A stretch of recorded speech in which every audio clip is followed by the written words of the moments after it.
Marseille, 34 morts par balle en 2016, un triste record pour la France. Un chiffre qui s'approche du bilan des années 80, période pendant laquelle la French Connection régnait sur la cité phocéenne. Une époque qui est à l'origine de nouveaux business florissants, tout comme le Marseille Gangster Tour. Bonjour à tous, je m'appelle Mathieu, je vais vous présenter le Marseille Gangster Tour. Après avoir organisé différentes visites touristiques sur les fantômes en Écosse et les crocodiles en Australie, cet Auvergnat a eu l'idée de créer ce tour il y a 6 ans. C'est en repas de famille, à mon beau-frère, on parlait de ça, du grand banditisme marseillais, et il m'a donné un livre, la biographie de Zampa, et je m'y suis intéressé du coup, et je me suis un peu plongé là-dedans. Ça vous fait pas quelque chose de faire du business sur des histoires sordides? Alors, on peut le voir comme ça, on peut le voir autrement, on peut essayer d'expliquer pourquoi la ville a ce passé là. Et c'est ce qui m'intéressait. Mathieu a été aidé par les anecdotes d'une ancienne figure du milieu marseillais. Et une fois j'étais avec Milou, je lui ai demandé est-ce qu'il y aura, tu peux me faire voir un ancien labo. Et l'ancien labo qu'il m'a montré, il est du côté de Saint-Julien. Et c'est une petite maison toute simple avec un petit portail en bord de route, etc. Mais je lui ai dit mais pourquoi vous le mettez là? Pourquoi vous l'avez mis là? C'est aux yeux de tous. Et il m'a dit mais Mathieu, comment tu caches un arbre? Tu le mets au milieu de la forêt, tout simplement. Un business qui attire en moyenne une dizaine de personnes chaque week-end. C'est le cas de Monique, fille de René Sorel, mentor du juge Michel. C'est une époque que j'ai vécue intensément, que j'ai bien connue, et donc je voulais entendre à nouveau et revivre 45 ans. Le capitalisme. Voilà. C'est bien qu'il raconte. Voilà, c'est une mémoire. Non, c'est pas du business. Pour moi, c'est pas du business, c'est plutôt un travail de mémoire qu'il a fait. Je trouve ça intéressant. Un travail de mémoire qui dérange certains habitants du quartier de l'Opéra, berceau du grand banditisme de ces années-là. Il y a 2 ans, quand ils ont fermé tous ces établissements, c'était super. Eh oui, mais bon, qu'est-ce que je vous dis? Moi, je suis né dans ce quartier, vous voyez. Ouais, je sais bien, ouais, Christine me dit pareil, ouais. Ça a mis un vrai coup de mou au quartier, ouais. Non, au contraire. Mais pourquoi vous dites mou, monsieur? Bah, c'était plus vivant avant. Mais le trafic de drogue, de prostitution, les bagarres, tout ça. Bon, alors c'est revenu en 2005.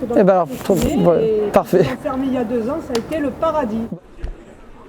C'est dans le bar de la Coupole, ancien repère de la voyoucratie marseillaise, que la visite se termine avec une entrevue un peu spéciale.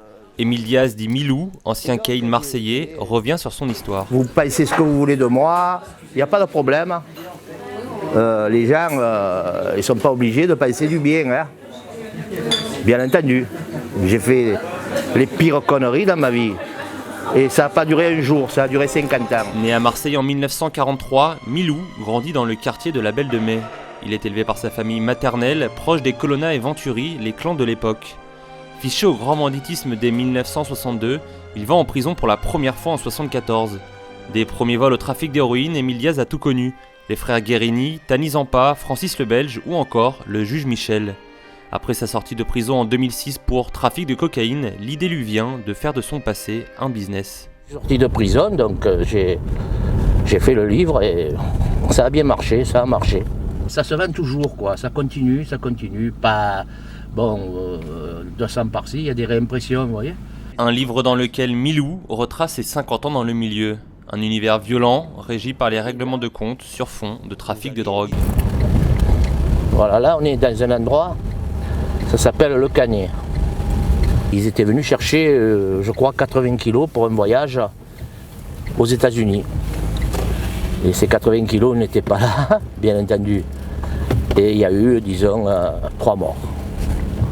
Ces 3 amis du Belge, de la Belle de Mai, des frères, hein, des gens, des amis d'enfance. Au sein de la French Connection puis de la Sicilian Connection, Milou fait de nombreux voyages, notamment en Turquie, pour acheter la morphine base.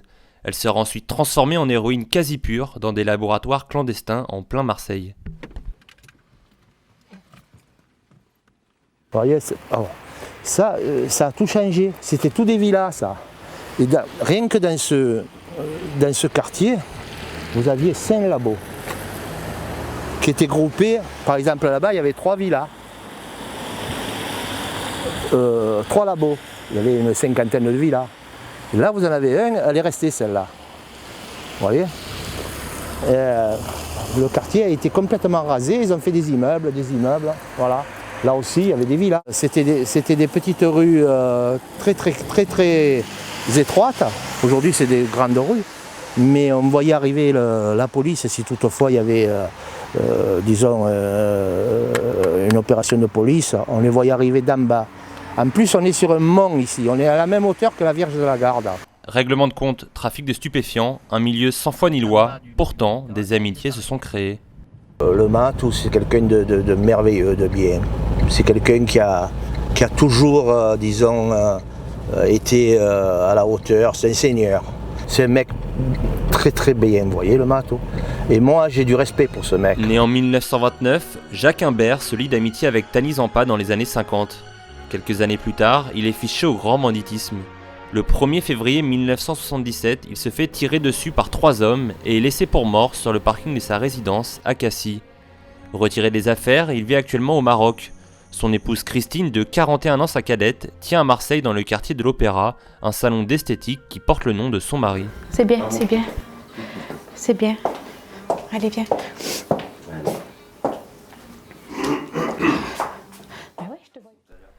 Un nom qui est à la fois nostalgique et symbolique pour elle. C'est quand Jackie il était en prison et qu'il m'envoyait des lettres et qu'il signait le Matou, le chat.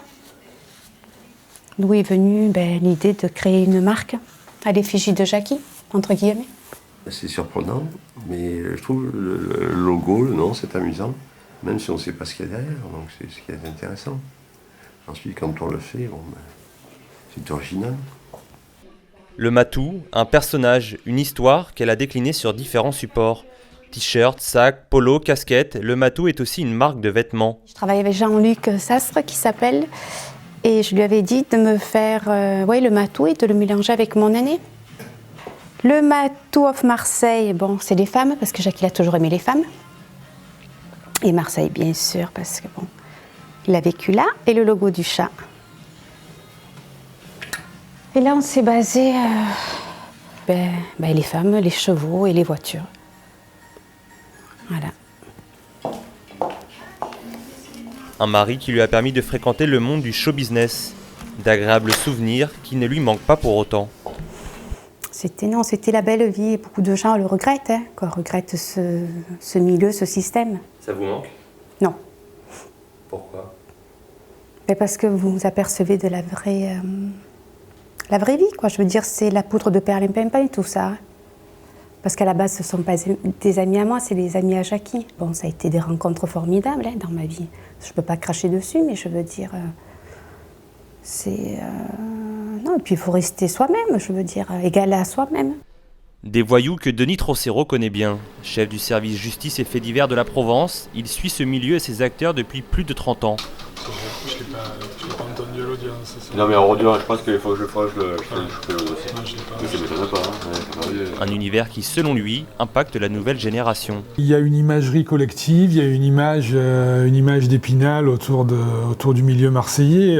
C'est pas un chef de service fait divers qui va vous dire que c'est pas vrai, mais c'est toujours plus intéressant de faire parler du passé, mais le passé il perdure, le passé est devenu présent et le présent sans doute va devenir futur, avec chaque fois des figures nouvelles, mais qui sont toujours si j'osais dire, dans l'imagerie du criminel à la marseillaise. Des histoires qui se comptent par dizaines, tout comme le nombre d'homicides chaque année liés au grand banditisme à Marseille.